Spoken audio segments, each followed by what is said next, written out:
Thank you very much, Vice President Pence, for helping. Where's our Vice President? Great job. Great job. To restore American leadership in space.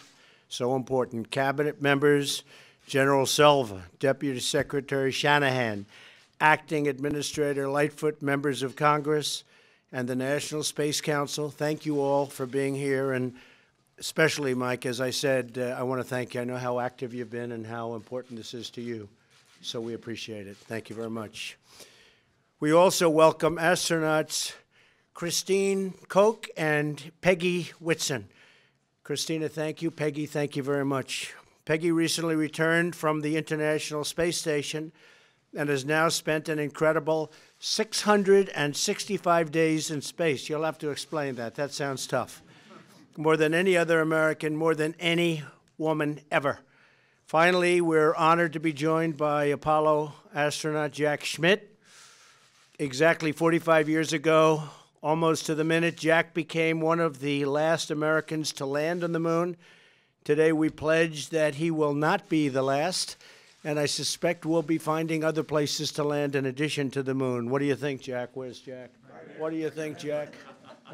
We'll find some other places out there? There are a couple of other places, right? We should. Learn from the moon. We'll learn. The directive I'm signing today will refocus America's space program on human exploration and discovery.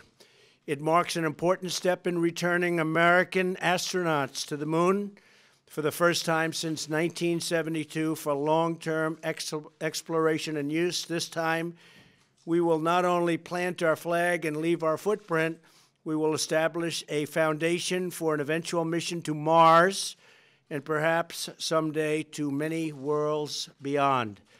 This directive will ensure America's space program once again leads and inspires all of humanity.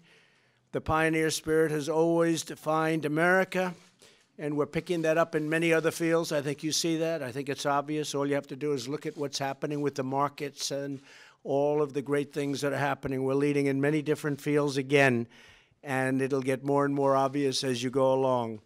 After braving the vast unknown and discovering the new world, our forefathers did not only merely sail home and, in some cases, never to return. They stayed, they explored, they built, they guided, and through that pioneering spirit, they imagined all of the possibilities that few dared to dream. Today, the same spirit beckons us to begin new journeys of exploration and discovery, to lift our eyes all the way up to the heavens and once again imagine the possibilities waiting in those big, beautiful stars if we dare to dream big. And that's what our country is doing again. We're dreaming big. This is a giant step toward that inspiring future and toward reclaiming America's proud destiny in space. And space has so much to do with so many other applications, including a military application. So we are the leader, and we're going to stay the leader, and we're going to increase it manyfold. I'd like to invite Vice President Pence, if he would, to say a few words. He's been leading this for me, and I appreciate it. Mr. Vice President.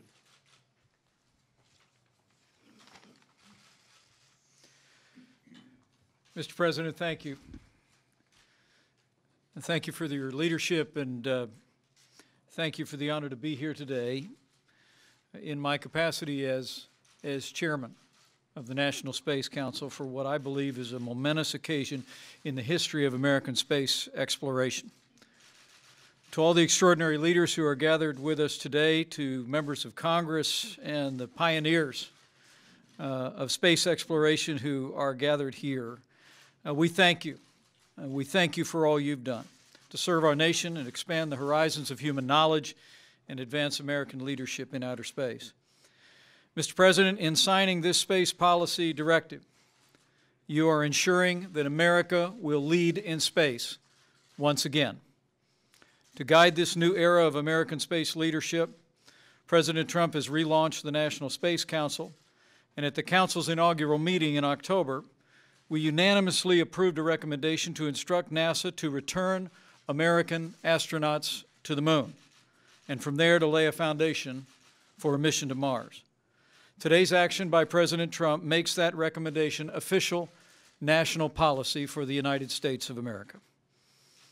As everyone here knows, establishing a renewed American presence on the moon is vital to achieve our strategic objectives and the objectives outlined by our National Space Council.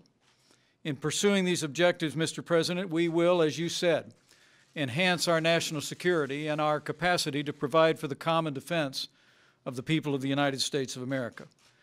We will also spur innovation, as the space program has always done, Mr. President. You've reflected on it often. And we'll see jobs created that we couldn't even imagine could be created today. We'll also ensure, lastly, that the rules and values of space exploration are written with American leadership and American values. Mr. President, you've said that the pioneer spirit has always defined America. And by your action today, with this clear vision, returning Americans to the moon, preparing to lead to Mars and beyond, you are ensuring, Mr. President, that America will lead in space in the future and for generations to come.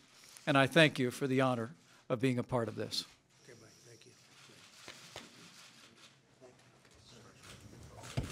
This is very exciting and very important for our country.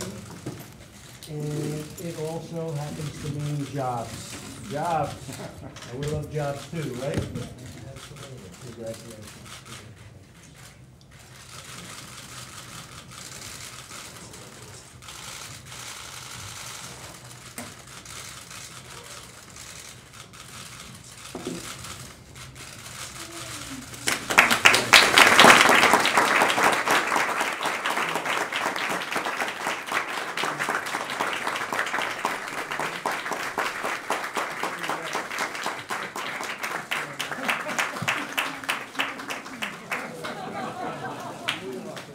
Thank you, everybody. Thank you very much.